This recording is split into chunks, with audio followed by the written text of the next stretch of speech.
Good afternoon everybody and a very warm welcome to Mildenhall Districts, and my name's Susanna and I live the trains, and today you're going to get a layout update.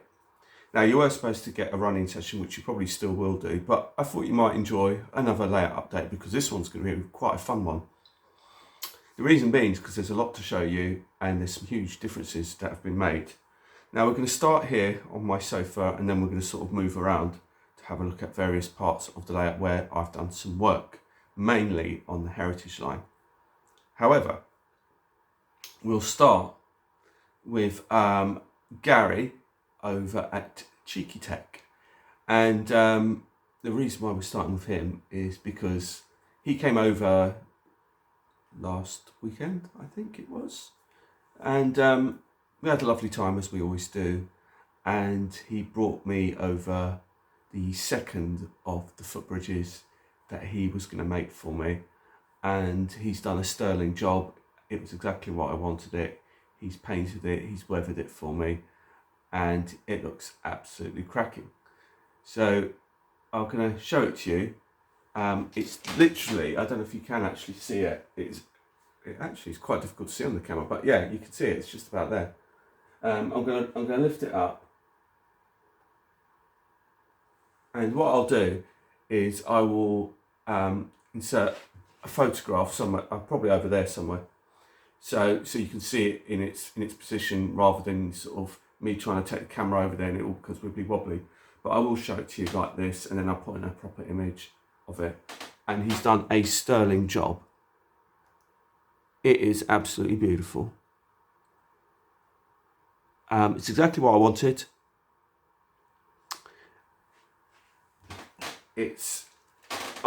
Because I didn't want to do it in a concrete colour, because I just thought to myself it might be too much in the concrete colour.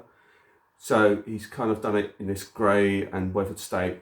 And yeah, this one he's actually painted for me, as opposed to the other one which I've done myself, which you will be seeing again in a little while. And he's done an absolutely cracking job on that, and I'm so pleased with the way that's come out. So once again, Gary, thank you so much for your friendship and also for bringing over the footbridge. I'm totally chuffed with that. And I will place that over there. Now, the second thing to come, we're going to start moving on to rolling stock now. The second thing to come this week is we've had a number of pieces of rolling stocks, 2 that came this week and 1 that came last week, and they were all bargains. But one had to be worked in order to be a bargain. We'll come on to that one. So we're back onto the Class 73. I received another TXS Class 73. And that is R30176 TXS, which is that one there. And as you can see inside, it's got the GB Rail Freight body in it. Because, once again, I didn't really need the body, so I'm only going to do a project of saving one of the bodies and renumbering that. But what I bought the second one for is because actually I wanted, once again, the running gear, the chassis, because if you buy the TXS Dakota on its own, I think it's about 70 quid or something. I know they did a half price sale some time ago, I think. I'm not exactly sure the ins and outs of it at the moment. But I know Dakotas are quite difficult to get hold of for HF7000. But anyway, it's about 70 quid from what I remember. And I actually wanted the running gear. And the thing being is that this one here is actually the one that I'm currently working on. And this is the Lima one. Now, I'll show you what the buffers are like on this one, because I've swapped the buffers out. It's these really stupid small ones, really horrible ones. And basically, I put a CD motor into this, but what I've now done is I've reverted it back to its Ringfield motor. So I don't think Matt Slade watches my videos over at Jubilee Road, but if you are, and if you do, don't put a CD motor in it. It really isn't worth it. It really doesn't work that well. So just take it from me. Because I actually watched one of his videos the other day, and he actually got a bargain 73 for, I think he said it was £35 he got. It was a Lima 73 Intercity for £35, which to be fair, it looked really smart, but I think I've got a better bargain than that, and I'll show you that one shortly.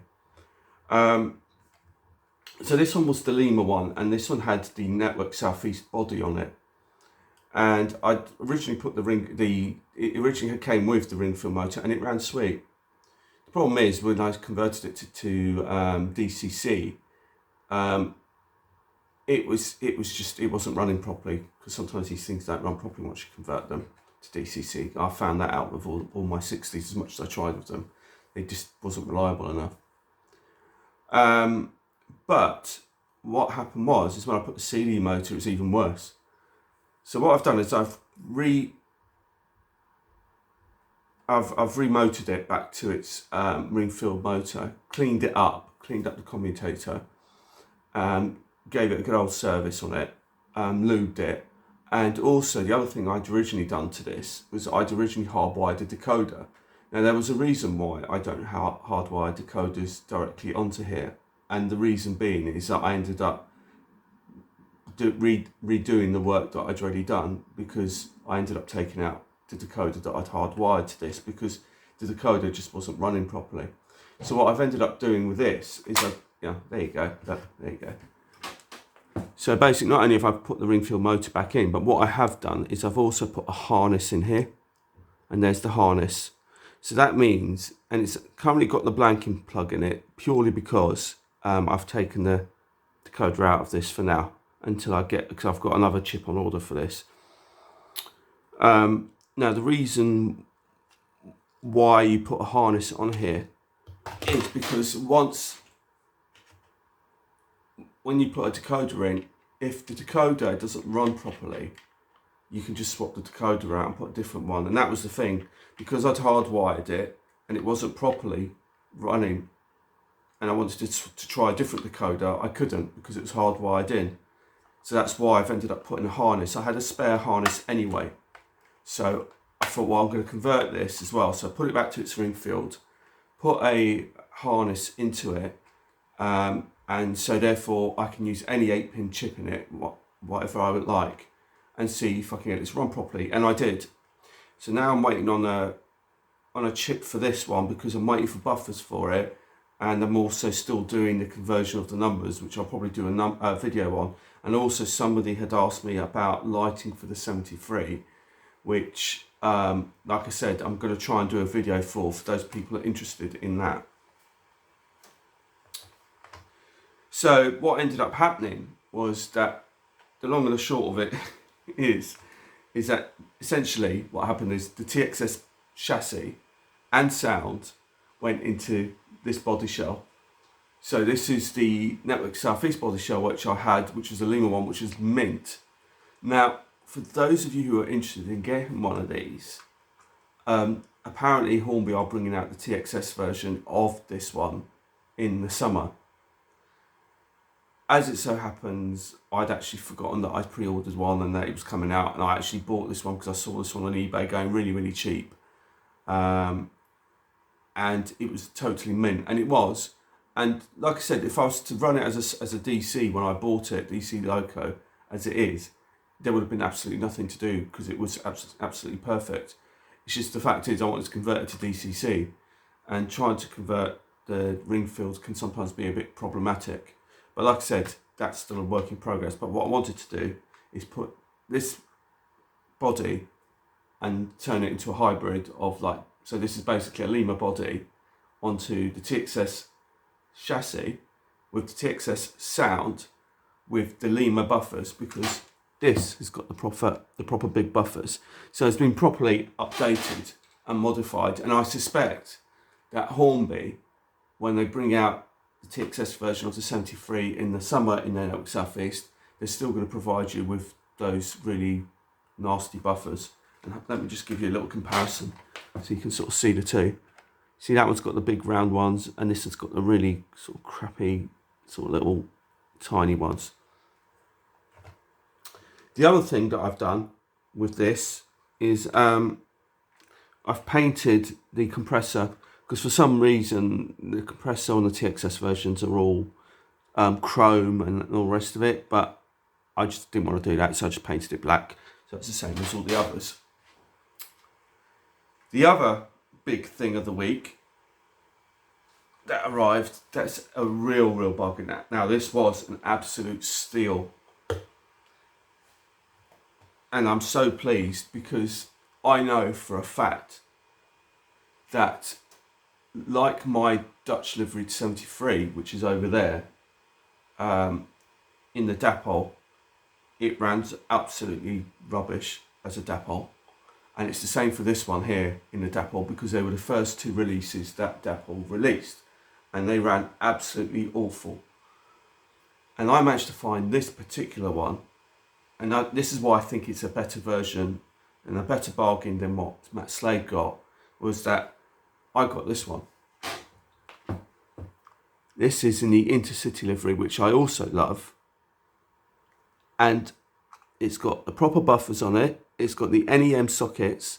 This is actually the upgraded Lima version by Hornby, and this is actually DCC ready, but it's now DCC fitted because I took the chip out of the other one. And I only paid, I think with the postage, just under £40, including postage.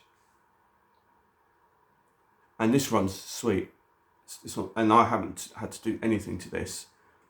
And thankfully, this was probably one of my best eBay purchases that I've purchased from eBay for a long time.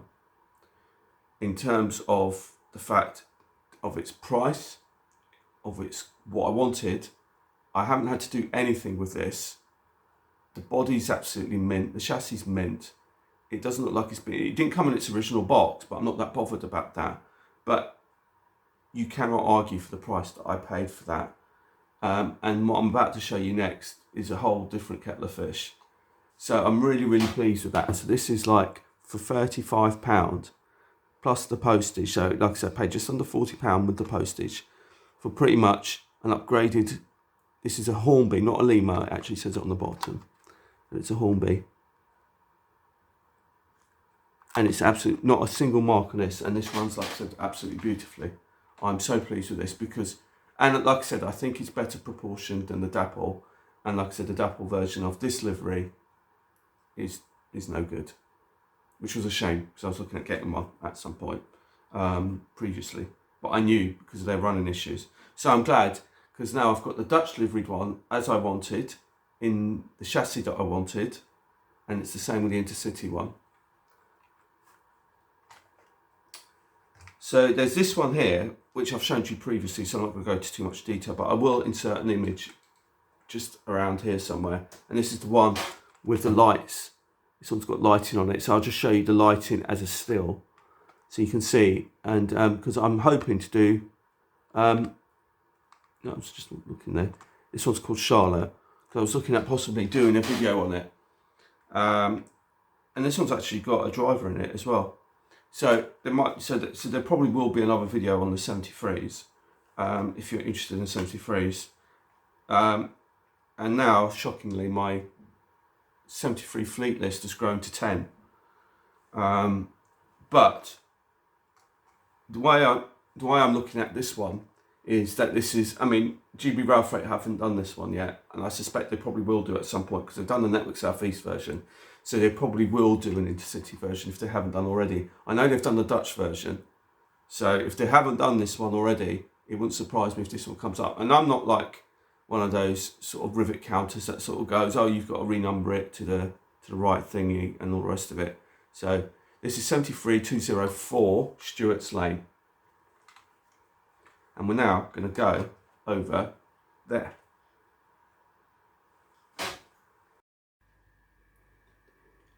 So here is my Class 108. This is my third bargain at just under £100 for a 3-car unit. It was supposed to be a Bachmann 121, but they were just way too pricey. And I managed to find this one as a bargain for just under £100 for a 3-car unit, which you can't really argue with at all.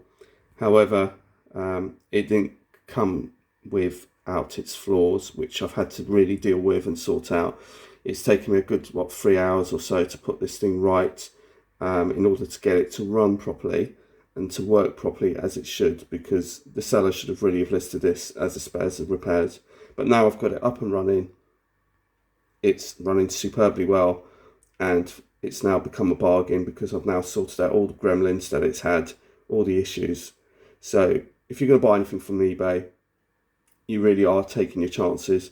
I've had so many issues with this one, it's not even funny, and it's caused a lot of frustration. But if you're willing to persevere like I did, I've now got a real bargain. Whereas with this 73, like I showed you earlier from eBay, this I've had absolutely no issues at all. So again, it's just a little bit of a word of warning when you're buying stuff off eBay. Buyer beware, and make sure you check out all the pictures properly.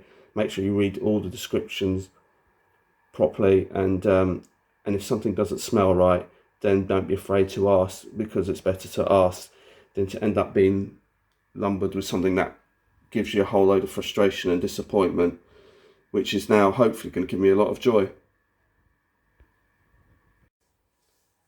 We now move on to the Heritage Railway. Now, I'm not quite sure what I've shown you, but I think I have shown you this, so I'm not going to delve too long onto this, but I've been doing a load of backseam work, and as you can see, there's loads of backseam along here.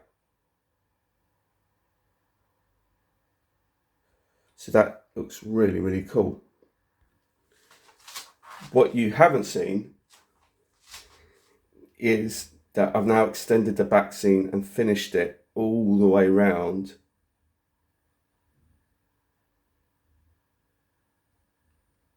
to Oddington by the Sea, which is what's now called. Now I'm just spinning around a bit more.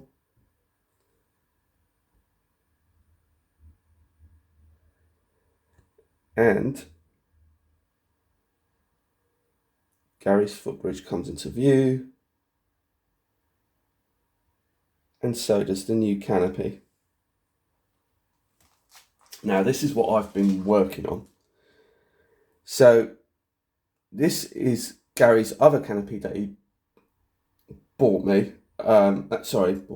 that made for me. And I've repainted it, and like I said, if I have an image of what it looked like previously, I will put it up in the corner so you can see it. But essentially I've repainted it back, repainted it again to match the colours of the Bluebell Railway building. And I've also made this canopy. So I'll just move that out of the way.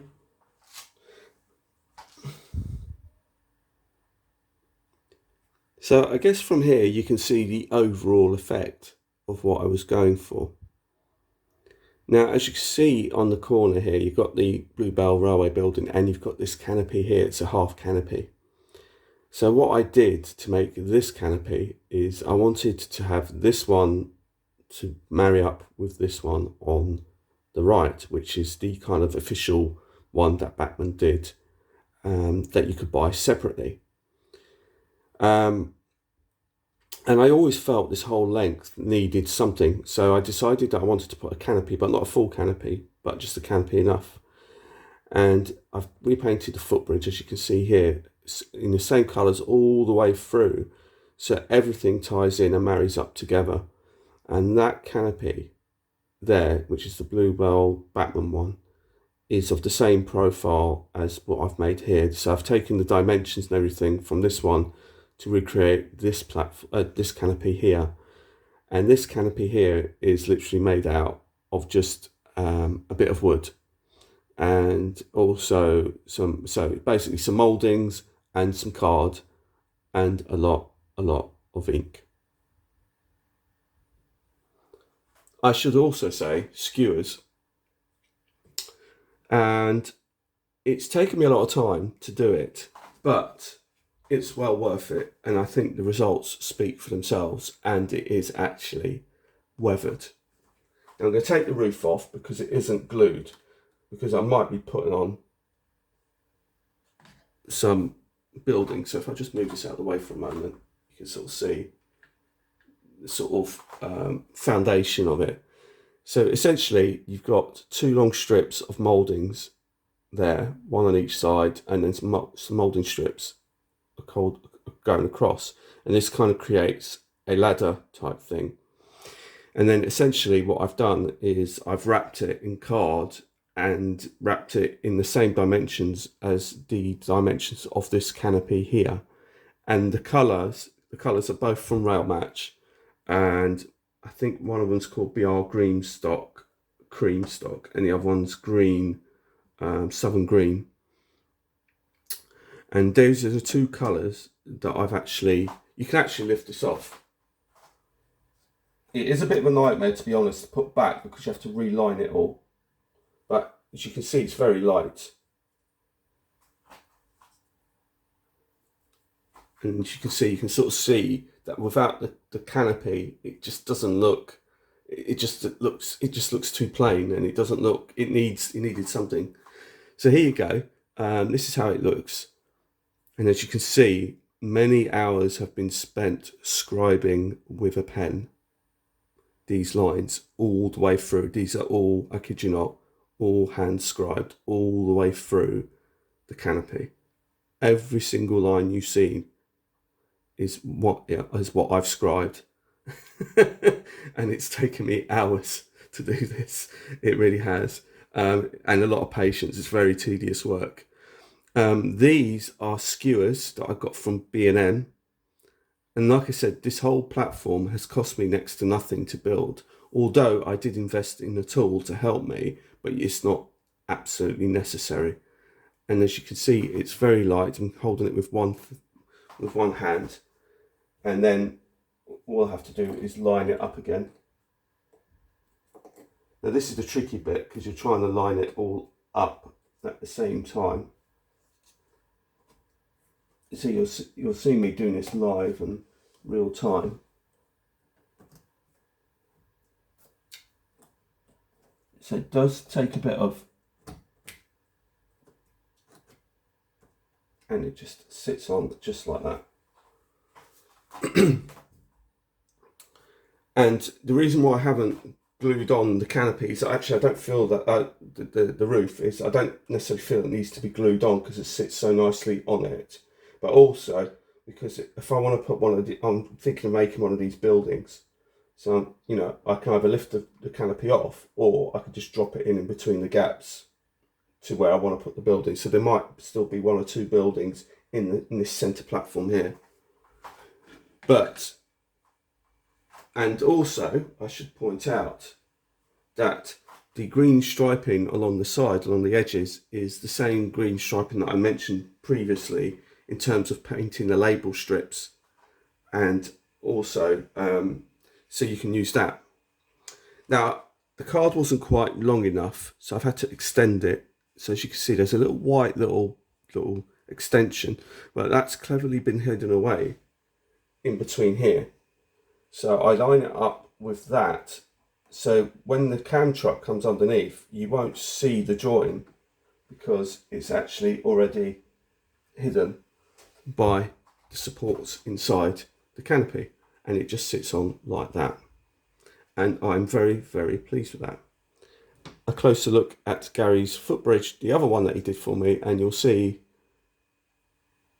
like I said, the difference between the colours and what it was before, what it is now, and it looks so much nicer in this paint scheme. And I used that to hide the my apologies for the shadows. There you go. And that hides the join. So that's, and like I said, I run the Mark II along just to check the clearances, and the clearances are absolutely perfect. So I'm really, really, really pleased with this. The other thing I've been making, as I think I mentioned before, are my own signals.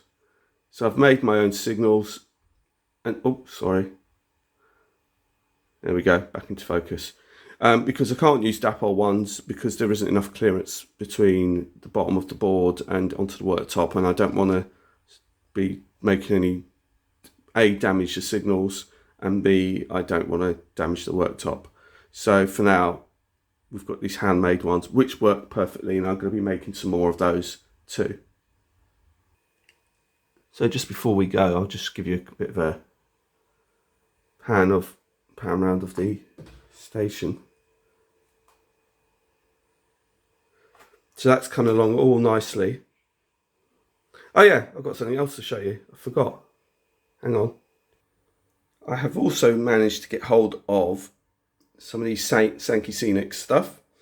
So those are the platform numbers and signs and stuff, and some old school posters and stuff like that. So that will be going on there. All the seating and everything is yet to be painted up, so that's all got to be sprayed up into the right colours. And then this station will really, it's not too far off done. But I really like the back scene as well, because I think it really sort of makes it look like it's finished, and it's like right at the end of the layout. This is right at the end of the layout. It's almost like when you look out the sea, it's like at the other side is maybe France or the Isle of Wight or something like that. So this really is the end of the layout.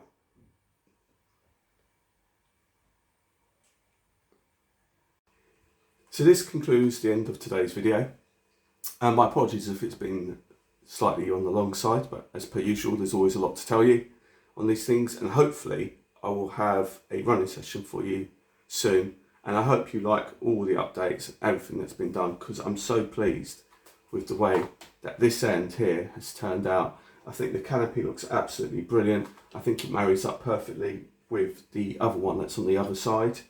I love the back seam, because I think the back seam just really ties in that this is the end of the line, and I just think it looks absolutely brilliant. And I love the colours. The colours are so much nicer than the colours. I keep kicking this tripod, honestly.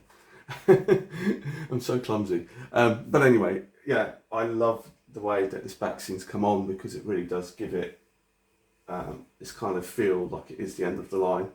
And the heritage line really does feel like it is a heritage line, which is exactly what I was going for. And I'm really pleased with all the things that I've done. And something to bear in mind is the signals that I've handmade, the canopy that I've handmade, has saved me a fortune. And that money can be reinvested elsewhere, because the money that I could have spent on Dapol signals, on ratio kits. Now, I looked at these ratio kits, and by my reckoning, I'm going to probably need about 3 or 4 of these platform kits, and I think they were about £20 a piece. So when you add that all up, that costs a lot of money. Oh, I was going to say goodbye, but I've actually got something really, really fun to show you, something really exciting. Hang on a minute. I keep forgetting to show you things. Hang on. So, as a little bonus, I've got a quick unboxing for you.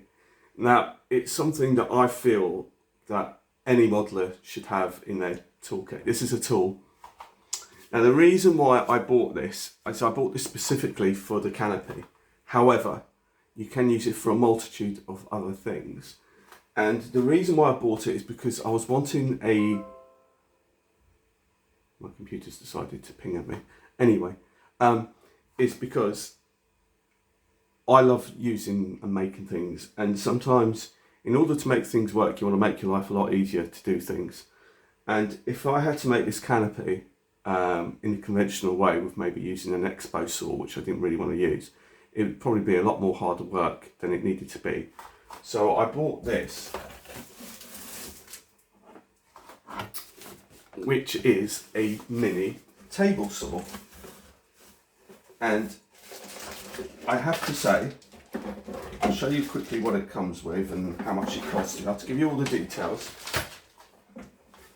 because it was well worth the money.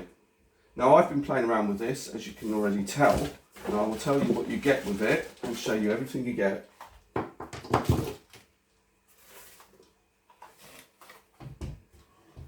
And as you can see, it's rather dusty because it's got sawdust. So this is the brochure, and it's one of these little table saws.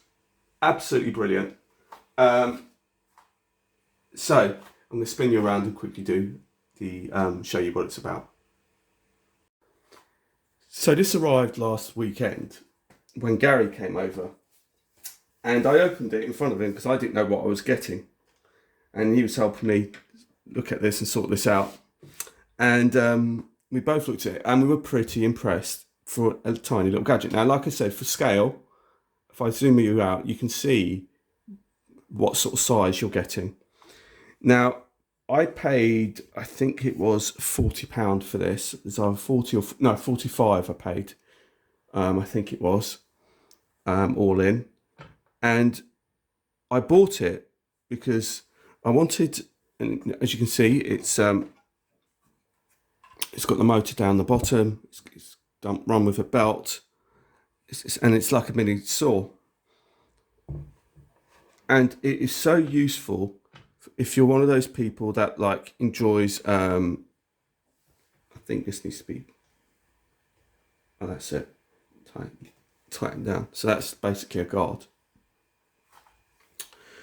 So it's only one speed, and it just plugs in here. You've got the switch here, on/off switch. You've got the plug in here. Here's the plug. You get, and also you get the transformer. So that's the transformer that goes with it. You also get a load of spares. So you get some Allen keys. You get a sander and a sanding brush set, because what you can do is you also get a chuck, so you can mount the chuck. I believe you mount it on here, on this end here, and then you can then mount the sander on here, so you can sort of have it like that. And so you can do all these lovely little hobbycraft stuff. So if you're into all of that, it really is worth buying. It's a really sort of time-saving tool.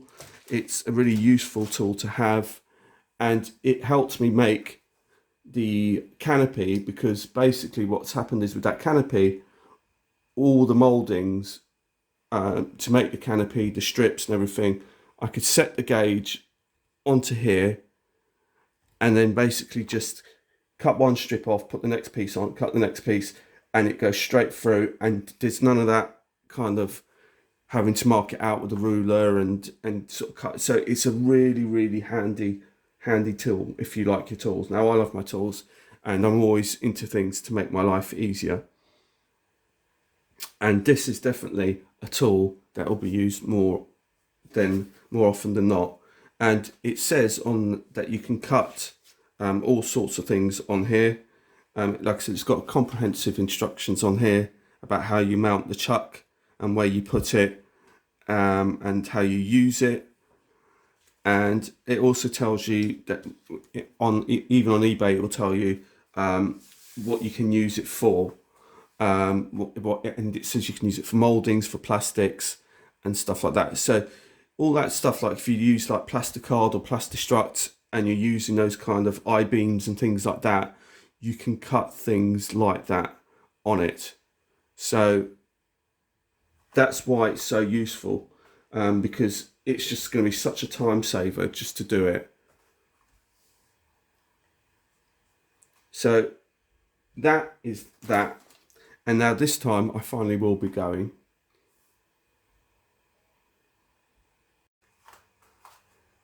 So goodbye from me here at Mildenhall Districts, here at Oddington by the Sea, with my new tool. And like I said, if you love your tools, it's not very expensive and you get a lot for your money. And I should also point out, you get a screwdriver as well, both ends. So it's a really useful little hobby tool to have in your toolkit. So like I said, until the next time, my name is Susanna and I live with trains, and my apologies if this video has ended up being longer than it has, but like I said, there's always a lot to show you when you see my videos. So until the next time, it's goodbye. Bye bye.